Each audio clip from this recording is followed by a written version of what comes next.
H 2x plus 1/3x equal to কত 4। এবার একটা জিনিস দেখ, এইটাকে যদি আমি ঘন করি, আগে ভালো করে বুঝতে হবে কিন্তু দেখ, এটাকে যদি আমি ঘন করি, ঠিক আছে, ঘন করলে এর ঘন কত হবে 8 হবে না। আমি পাশে একটা জায়গায় দিচ্ছি, আমি আগে করছি না কিন্তু আমি বলছি যে এর যদি আমি ডাইরেক্ট ঘন করি তাহলে কি হতে পারে, এখানে 8 হতে পারে আর এখানে 1/27 হতে পারে, তাই তো এরকম হতে পারে। কিন্তু দেখ আমার উত্তর যেটা প্রমাণ করতে বলেছে সেটা দেখ এইরকম আছে 27 আর 1/8 আছে, এরকম আছে না, অঙ্কটা বইটা দেখলি তো। তার মানে কি করতে হবে, আমার প্রথমে কি আনতে হবে 3 আনতে হবে আর নিচে এখানে কি আনতে হবে 2 আনতে হবে, ঠিক তো। সেই জন্য কি করবো, এটাকে উভয় পক্ষে কি দিয়ে গুণ করবো, উভয় পক্ষকে 3/2 দিয়ে গুণ করে পাই, ঠিক আছে।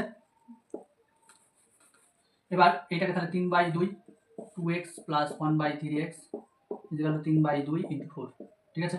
কাটাকাটি করলে কত 2। এবার এটাতে কাটাকাটি করলে কেমন হবে দেখ, 3/2 ইন্টু কি 2x আবার 3/2 ইন্টু কি 1/3x, তাই তো।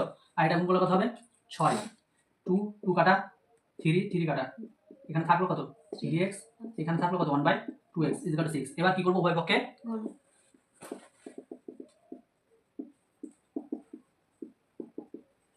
তাহলে কি হবে বল, 3x প্লাস 1/2x কিউব 6 এর কিউব, তাহলে 3x এর কিউব মানে কত হবে 27x কিউব, তাই তো।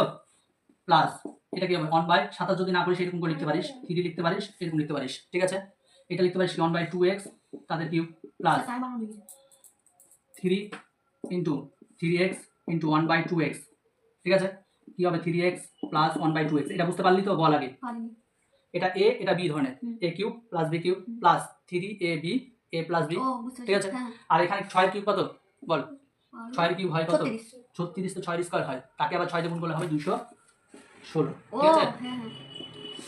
3 এর কিউব কত 27x কিউব, এটা কি হবে 1/8x কিউব, এটা কি হবে বল প্লাস 3 3 কে 9 x x কাটা বাই কত 2, আর এটার মান কত দেখ, এটার মান কত বেশি 6 ইনটু 6 ইকুয়াল টু 216। এবার 2 দিয়ে এটাকে কাটলে কত 3 27x cube plus 1/8x cube, ঠিক আছে, প্লাস 3 নাম কত 27, 27টার দিকে কি আছে প্লাস, ওইদিকে গেলে মাইনাস, বিয়োগ করে কত হবে বল 189, তাই তো। এটা প্রমাণিত,